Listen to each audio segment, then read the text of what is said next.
మీకు ఈరోజు ఒక చిన్న స్టోరీ చెప్తానండి. చాలా చాలా వాల్యుబుల్, మనందరికీ కూడా అవసరానికి ఉపయోగపడుతుంది. ఎందుకంటే మనము కష్టం వచ్చినప్పుడు ఎలా రెస్పాండ్ అవ్వాలి, కష్టం రానప్పుడు దాన్ని ఎలా ఓవర్కమ్ చేసుకుంటూ మన లైఫ్ని లీడ్ చేయాలి, కష్టం వచ్చినప్పుడు మనము బాధపడుకోకుండా ఆ కష్టం నుంచి మనం ఎలా బయటపడాలనే దానికి ఒక చిన్న స్టోరీ రూపంలో చెప్తానండి. ఆడియన్స్ అందరికీ కూడా, చిన్న పిల్లలకు కూడా అర్థం అవ్వాలి. చిన్న పిల్లలకు కూడా ఇలాంటి మోరల్ స్టోరీస్ మీరు ప్రతిరోజు పడుకునేటప్పుడు చెప్తే వాళ్ళు కూడా ఆలోచన చేస్తారండి. అనగనగా ఒక ఊరు ఉండిందంటండి. ఆ ఊర్లో ఒక పెద్ద రావి చెట్టు ఉండిందంటండి. ఆ రావి చెట్టు కింద పెద్ద పాము ఉండిందంటండి. పెద్దదంటే చాలా కర్కోటకమైనటువంటి విష సర్పం ఉండిందంట.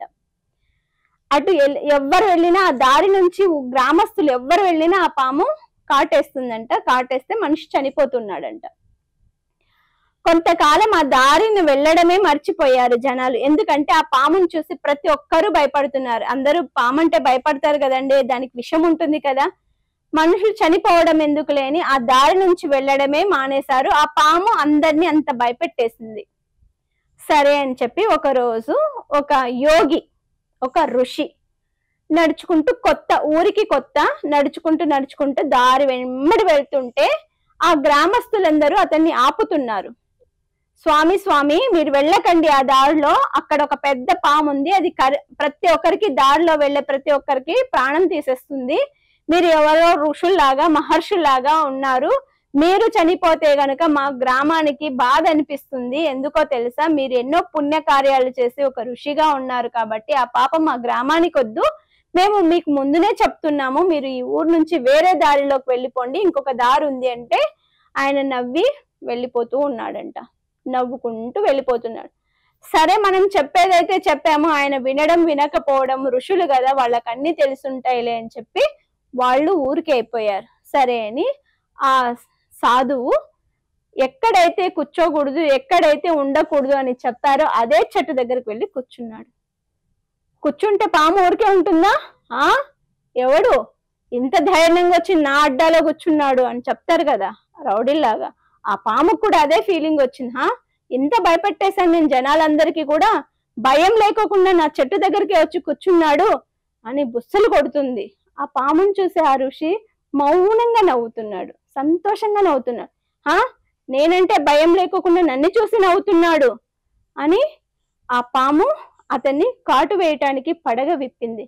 పడగ విప్పటానికి ప్రయత్నం చేస్తే, నువ్వు చేసుకున్నదే కదా ఈ తప్పంతా, నువ్వు వచ్చేపోయే వాళ్ళని అందరినీ కరుచుకుంటూ ఉండడం కారణంగా చేతనే కదా, నువ్వు ఎవరు లేకోకుండా ఎవరు వచ్చిన వాళ్ళందరినీ కరవడం కారణంగా చేతే కదా వాళ్ళందరూ భయపడి గ్రామంలో నుంచి రోడ్లో తిరుక్కోకుండా అయిపోయారు. ఇది తప్ప కాదా నువ్వు చేస్తున్నది? నువ్వు పాము అయితే మాత్రం కరవాలని మన రూల్ ఉందా? నువ్వెందుకు కరిచి మనుషులందరినీ భయపెట్టిస్తున్నావు? నన్ను కరుస్తావా? ఖర్చు, నాకు భయం లేదు, నేను చచ్చినా ఒకటే బతికినా ఒకటే, చావంటే భయం తెలియనుకోకుండా పెరిగాను నేను, చంపుతావా అని అంటే ఆ పాము ఆలోచన చేసిందండి. అరే, ఈయన ఏదో జెన్యూన్ గా చెప్తున్నాడు, ఎంతో జ్ఞానంతో చెప్తున్నాడని ఆ పాము కూడా ఆలోచన చేసింది. నాకు కూడా మనుషుల్ని కరవాలని ఉండదు, కాకపోతే మనుషులు పాము అని కదా అని కర్ర పెట్టి కొట్టి కొట్టి చంపుతారు, అందుకే నేను వాళ్ళకు భయంలో పెట్టుకుంటే వాళ్ళు నన్ను కరవరు కదా అని నేను వాళ్ళని కరవడం మొదలు పెట్టాను అని చెప్తుంది. ఎందుకు? నువ్వు వాళ్ళతో మంచిగా ఉంటే, నీకు ప్రమాదం అన్నప్పుడే నీ పడగని విప్పాలి గాని, వచ్చే వాళ్ళ ప్రతి ఒక్కరికి నువ్వు పడగ విప్పి కాటేస్తే అది నీ తప్ప కాదా? నీకెవరైనా ప్రమాదం తలపెడితే నువ్వు నీ అస్త్రాన్ని ఉపయోగించాలి గాని, అలా కాకోకుండా నువ్వు సెల్ఫ్ డిఫెన్స్ నేర్చుకోకుండా నీకు ఎప్పుడు ఉపయోగించాలి, ఎప్పుడు కాటేయాలనే కొంచెం కూడా విచక్షణ లేకోకుండా నువ్వు వచ్చిన వాళ్ళని ప్రతి ఒక్కరిని కాటేస్తే ఆ జనాల ప్రాణం కూడా చాలా విలువైందే కదా, నువ్వెందుకు అలాంటి తప్పు చేస్తున్నావు? నాకు ఇది నచ్చలేదు. నీకు ప్రమాదం తలపెట్టినప్పుడే నువ్వు కాటేయాలి గాని, నీ మీద ఎవరైనా కట్టి పెట్టి కొట్టినా, లేకపోతే నీకు ఎవరైనా ఏదైనా చేసినా మాత్రమే నువ్వు అలా చెయ్యాలి గాని, అలా చేయకోకుండా వచ్చిన వాళ్ళందరినీ కాటేయడం అనేది తప్పు అని చెప్తే, నిజమే కదా, మనిషి ప్రాణం కూడా ప్రాణమే కదా అని ఆ పాము ఎప్పుడు ఆ సాధువులాగే ఆ సాధువుని చూసి ఆ సాధువుతో ఉండి ఏమనుకుందో తెలుసా? నేను కూడా సాత్వికమైనటువంటి జీవితాన్ని గడపాలి, ఇంకెప్పుడు కరవకూడదు, నేను పామైనంత మాత్రాన మనిషిని కరిచి చంపేయకూడదు, నేను చేసింది తప్పే అని అది రియలైజ్ అయిపోయింది. కొంతకాలం పాము ఋషి ఇద్దరు కూడా ఒక చెట్టు కింద ఋషి తపస్సు చేస్తుంటే పుట్టలో పాము ఉండిపోయారు. ఆ ఋషితో కొంతకాలం గడిచాక ఆయనలోటువంటి తపన చూసి, ఆయన చేస్తున్న తపస్సు విధానం చూసి ఆ పాము కూడా పుట్టలో తపస్సు చేసుకుంటూ ఉండిపోయింది. కొంతకాలం అలా ఉండిపోయిన తర్వాత ఈ ఋషి గారు ఈ ఊరు నుంచి ఇంకొక ఊరికి వెళ్ళాలి కదా, అదే చెట్టు కింద అయితే ఉండలేరు కదా అని చెప్పి, సరే మరి నేను వెళ్ళొస్తానని ఆ పాముకు చెప్పేసి ఆయన బయలుదేరి వెళ్ళిపోయాడు. వెళ్ళిపోయిన తర్వాత ఆ పాము ఎలా బతికిందో తెలుసా? చాలా ఎవరు వచ్చినా కరవకోకుండా, ఎవరు వెళ్తున్నా కూడా చూసి లోపలికి వెళ్ళిపోయేలాగా తయారైపోయింది. ఒకరోజు గ్రామస్తులందరూ కూడా పాము కనిపించంగానే కర్ర తీసి కొట్టి పడేశారు. బీభత్సంగా కొట్టారు. అది చస్తుందా బతుకుతుందా అని కూడా ఆలోచన చేయకోకుండా కొట్టారు. ఆ ఋషి మాట విని ఆ పాము కరవడం మానేసింది. ఆ ఋషి చెప్పారు కదా, తప్పు, మనుషుల ప్రాణం తీయకూడదు అని చెప్పాడు కదా, అది మనసులో వండుకొని అది కరవడం మానేసింది. దెబ్బలు తగిలించుకొని ముక్కు మూలుగుతూ ఏడుస్తూ పాము నిర్జీవంగా పడి ఉంది. మళ్ళీ ఆ ఋషి వచ్చాడు.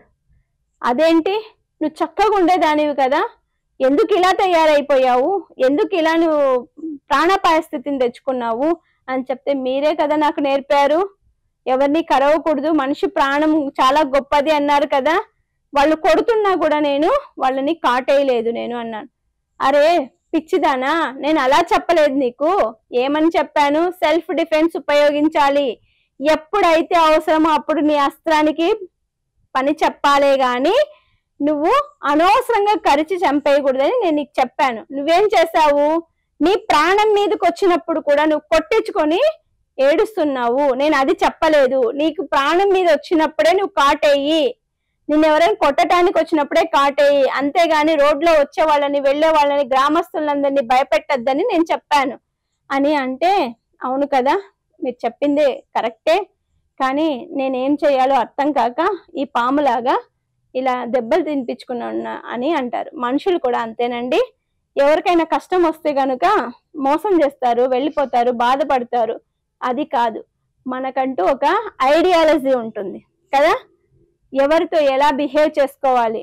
పాము లాంటి వ్యక్తితో కూడా స్నేహం చెయ్యాలి, పౌరుషం ఉన్నటువంటి వ్యక్తితో కూడా పని చెయ్యాలి, మనతో పోటీ పడే వాళ్ళతో కూడా మనం పని చెయ్యాలి. కానీ మనము సంయమనం అనేది పాటించాలి. ఎప్పుడు మన అస్త్రాన్ని విప్పాలి, ఎప్పుడు మూసేయాలి అనేది మన చేతుల్లో ఉంది కదా అని ప్రతిసారి ప్రతి ఒక్కరి మీద అస్త్రం ఉపయోగిస్తానంటే ఎక్కడా కుదరదు కదా, ప్రతిసారి అన్ని ఎవరు మాట్లాడినా మూసుకొని ఉంటామంటే కుదరదు కదా.